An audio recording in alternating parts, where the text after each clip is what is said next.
ಇನ್ನು ನಟ ವಿಜಯ್ ಟಿವಿಕೆ ರ್ಯಾಲಿಯಲ್ಲಿ ಭೀಕರ ದುರಂತ ಸಂಭವಿಸಿದ್ದು ಘನಘೋರ ದುರಂತಕ್ಕೆ ಪ್ರಧಾನಿ ಮೋದಿ ಸಂತಾಪ ಸೂಚಿಸಿದ್ದಾರೆ. ಎಕ್ಸ್ನಲ್ಲಿ ಟ್ವೀಟ್ ಮಾಡಿ ಪೋಸ್ಟ್ ಮಾಡಿದ್ದಾರೆ. ರಾಜಕೀಯ ರ್ಯಾಲಿಯಲ್ಲಿ ನಡೆದ ಘಟನೆ ದುರಾದೃಷ್ಟಕರ. ದುರಂತ ಘಟನೆಯಿಂದ ಬಹಳ ದುಃಖ ಆಗಿದೆ. ಪ್ರೀತಿ ಪಾತ್ರರನ್ನ ಕಳೆದುಕೊಂಡವರ ಜೊತೆ ನಾವಿದ್ದೇವೆ ಅಂತ ಪೋಸ್ಟ್ ಮಾಡಿದ್ದಾರೆ. ಗಾಯಗೊಂಡವರೆಲ್ಲರೂ ಕೂಡ ಬೇಗ ಚೇತರಿಸಿಕೊಳ್ಳಿ. ಎಕ್ಸ್ ಖಾತೆಯಲ್ಲಿ ಕಂಬನಿ ಮಿಡಿದಿದ್ದಾರೆ ಪ್ರಧಾನಿ ನರೇಂದ್ರ ಮೋದಿಯವರು. ಅವ್ರು ಮಾಡಿರುವಂಥ ಟ್ವೀಟ್ ಕೂಡ ತೋರಿಸ್ತಾ ಇದ್ದೀವಿ. The unfortunate incident during a political rally in Karur, Tamil Nadu, deeply saddening. My thoughts are with the families. ಯಾರೆಲ್ಲ ಈ ಘಟನೆಯಲ್ಲಿ ತಮ್ಮ ಪ್ರೀತಿ ಪಾತ್ರರನ್ನು ಕಳ್ಕೊಂಡಿದ್ದಾರೆ, who have lost their loved ones, ಅವರೆಲ್ಲರೂ ಕೂಡ ಧೈರ್ಯದಿಂದ ಇರಿ. ಇಂತಹ ಸಂದರ್ಭದಲ್ಲಿ ಯಾರೆಲ್ಲ ಗಾಯಗೊಂಡಿದ್ದಾರೆ ಅವರೆಲ್ಲ ಅತಿ ಬೇಗ ಚೇತರಿಸಿಕೊಳ್ಳಲಿ ಅಂತ ಪ್ರೇ ಮಾಡಿಕೊಳ್ಳೋಣ ಅಂಥೇಳಿ ಅವರು ಪೋಸ್ಟನ್ನು ಹಾಕಿದ್ದಾರೆ. ಕಂಬನಿ ಮಿಡಿದಿದ್ದಾರೆ ಪ್ರಧಾನಿ ನರೇಂದ್ರ ಮೋದಿ ಅವರು. ಒಂದು, ಅವರನ್ನು ಆಸ್ಪತ್ರೆಗೆ ಸಾಗಿಸ್ತಾ ಇರುವಂಥ ಸಂದರ್ಭ, ಆಸ್ಪತ್ರೆಯಲ್ಲಿ ಕಂಡುಬರ್ತಾ ಇರುವಂಥ ಸಂದರ್ಭ ದೃಶ್ಯದಲ್ಲಿ ನೋಡ್ತಾ ಇದ್ದೀವಿ.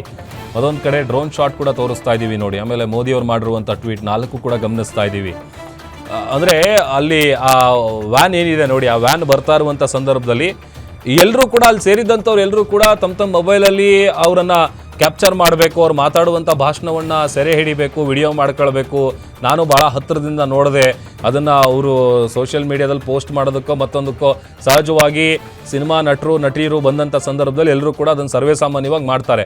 ಬಟ್ ಅಲ್ಲಿ ಇದ್ದಂತಹ ನಿರೀಕ್ಷೆ ಏನು ಅಂತಂದರೆ ಇಷ್ಟು ಜನ ಸೇರ್ತಾರೆ ಅನ್ನುವಂತಹ ಒಂದು ಅಂದಾಜು ಅವರಿಗೆ ಇರಲಿಲ್ಲ. ಅತಿ ಕಡಿಮೆ ಸಂಖ್ಯೆಯಲ್ಲಿ ಬರಬಹುದು. ಬಂದಂಥ ಸಂದರ್ಭದಲ್ಲಿ ಅಷ್ಟು ಜನಕ್ಕೆ ಏನು ಬೇಕಾಗುತ್ತೆ ಒಂದು ಲಿಮಿಟೆಡ್ ವ್ಯವಸ್ಥೆಯನ್ನು ಅಲ್ಲಿ ಮಾಡಿರ್ತಾರೆ. ಬಟ್ ಯಾವಾಗ ಜನ ನಿರೀಕ್ಷೆಗೂ ಮೀರಿ ಬರೋದಕ್ಕೆ ಸ್ಟಾರ್ಟ್ ಮಾಡ್ತಾರೆ ಆಗ ಅಲ್ಲಿ ಪರಿಸ್ಥಿತಿಯನ್ನು ನಿಯಂತ್ರಣಕ್ಕೆ ತರೋದು ಕೂಡ ಬಹಳ ಕಷ್ಟ ಆಗುತ್ತೆ. ವೆರಿ ಚಾಲೆಂಜಿಂಗ್ ಅದು ಪೊಲೀಸವ್ರಿಗೂ ಕೂಡ.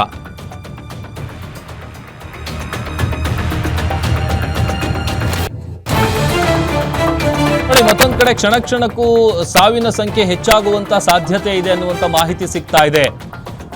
ಅತ ಭೀಕರ ದುರಂತಕ್ಕೆ ಸಿಎಂ ಸ್ಟಾಲಿನ್ ಕಳವಳ ವ್ಯಕ್ತಪಡಿಸಿದ್ದಾರೆ. ಅಸ್ವಸ್ಥರಿಗೆ ಸೂಕ್ತ ಚಿಕಿತ್ಸೆಯನ್ನು ನೀಡೋದಕ್ಕೆ ಸಿಎಂ ಸ್ಟಾಲಿನ್ ಅವರು ಸೂಚನೆ ಕೊಟ್ಟಿದ್ದಾರೆ.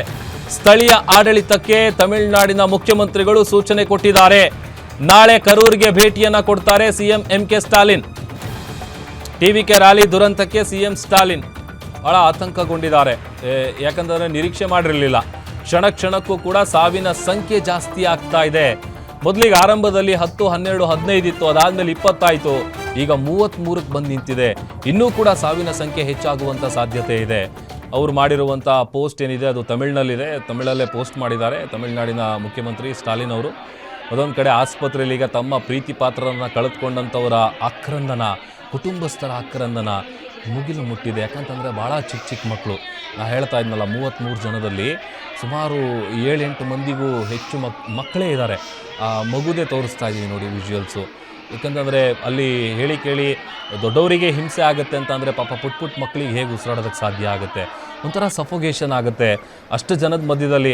ಅಲ್ಲಿ ಏನು ನಿಂತಿದ್ದಾರೆ ಅಷ್ಟೇ ಬಿಟ್ಟರೆ ಆ ಕಡೆ ಈ ಕಡೆ ತಿರ್ಗೋದಕ್ಕೂ ಆಗಲ್ಲ, ಅಷ್ಟರ ಮಟ್ಟಿಗೆ ಜನ ಸೇರಿದ್ರು. ಆಮೇಲೆ ಯಾವಾಗ ಎಲ್ಲರೂ ಕೂಡ ಅಸ್ವಸ್ಥಗೊಳ್ತಾರೆ ಅವರನ್ನು ಇಮಿಡಿಯೇಟಾಗಿ ಅಲ್ಲಿಂದ ಕರ್ಕೊಂಡು ಆಸ್ಪತ್ರೆಗೆ ಕರ್ಕೊಂಡು ಆ್ಯಂಬುಲೆನ್ಸ್ನಲ್ಲಿ ಬರೋದು ಕೂಡ ಒಂದು ದೊಡ್ಡ ಟಾಸ್ಕು. ಆಮೇಲೆ ಈಗ ಆಸ್ಪತ್ರೆಯಲ್ಲಿ ವೈದ್ಯರು ಕೂಡ ಹೆಚ್ಚಿನ ಸಂಖ್ಯೆಯಲ್ಲಿ ಅವರನ್ನು ಕೂಡ ನಿಯೋಜನೆ ಮಾಡಲಾಗಿದೆ. ಎಲ್ಲರೂ ಅವರನ್ನು ಅಟೆಂಡ್ ಮಾಡ್ತಾ ಇದ್ದಾರೆ. ಆಮೇಲೆ ಚಪ್ಪಲಿಗಳು ತೋರಿಸ್ತಾ ಇದ್ದೀವಿ ನೋಡಿ, ಅಲ್ಲಿ ರ್ಯಾಲಿಲಿ ಕಂಡು ಬರ್ತಾ ಇರುವಂಥ ದೃಶ್ಯ ಹೇಗಿದೆ ಅಂತೇಳಿ. ಆ್ಯಂಬುಲೆನ್ಸ್ ಅಲ್ಲಿ ಇದ್ದಂತಹ ಜನಗಳನ್ನು ಚದುರಿಸಿ ಆ್ಯಂಬುಲೆನ್ಸ್ ಹೋಗೋದಕ್ಕೆ ವ್ಯವಸ್ಥೆಯನ್ನು ಕೂಡ ಪೊಲೀಸರು ಮಾಡ್ತಾ ಇದ್ದಾರೆ. ಭಾಳ ಕಷ್ಟದ ಕೆಲಸ ಅದು. ಅಂದರೆ ಪರಿಸ್ಥಿತಿನ ಇಮಿಡಿಯೇಟಾಗಿ ಹತೋಟಿಗೆ ತರಬೇಕು ಅಂತಂದರೆ ಹೇಳಿ ಕೇಳಿ ಅಲ್ಲಿ ಲಕ್ಷಾಂತರ ಸಂಖ್ಯೆಯಲ್ಲಿ ಜನ ಸೇರ್ಕೊಂಡಿದ್ದಾರೆ. ಅಂಥ ಸಂದರ್ಭದಲ್ಲಿ ಪಾಪ ಚಿಕ್ಕ ಮಕ್ಕಳು, ಹೆಣ್ಮಕ್ಳು, ಮಹಿಳೆಯರು ಎಲ್ಲರೂ ಕೂಡ ಅಸ್ವಸ್ಥಗೊಂಡಿದ್ದಾರೆ, ಗಾಬರಿ ಆಗಿದ್ದಾರೆ. ಒಂದಷ್ಟು ಜನಕ್ಕೆ ಉಸಿರಾಡೋಕ್ಕೆ ಆಗ್ತಾ ಇಲ್ಲ ಅಂತ ಅಂದಾಗಲೇ ಒಂಥರ ಗಾಬರಿ ಆಗುತ್ತೆ.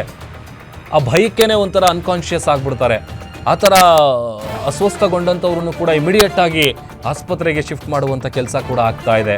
ಅದೊಂದು ಕಡೆ ಒಬ್ಬರು ಬಾಲಕಿ ನಾಪತ್ತೆಯಾಗಿದ್ದಾರೆ. ಭೀಕರ ದುರಂತಕ್ಕೂ ಮುನ್ನ ಒಬ್ಬರು ಬಾಲಕಿ ನಾಪತ್ತೆಯಾಗಿದ್ದಾರೆ, ಕಾಣೆಯಾಗಿದ್ದಾರೆ. 9 வயசுல ஒரு பொண்ணு காணுமா? தம்பிகளா கொஞ்சம் தேடி கண்டுபிடிச்சு கொடுத்துருங்க. அஷ்மிகா.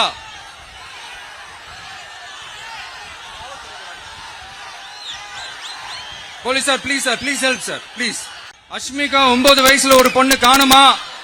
தம்பிகளா கொஞ்சம் தேடி கண்டுபிடிச்சு கொடுத்துருங்க. Ashmika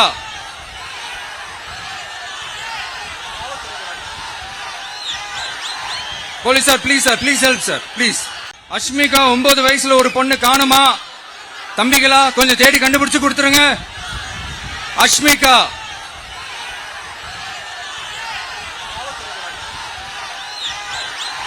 police sir please help sir please.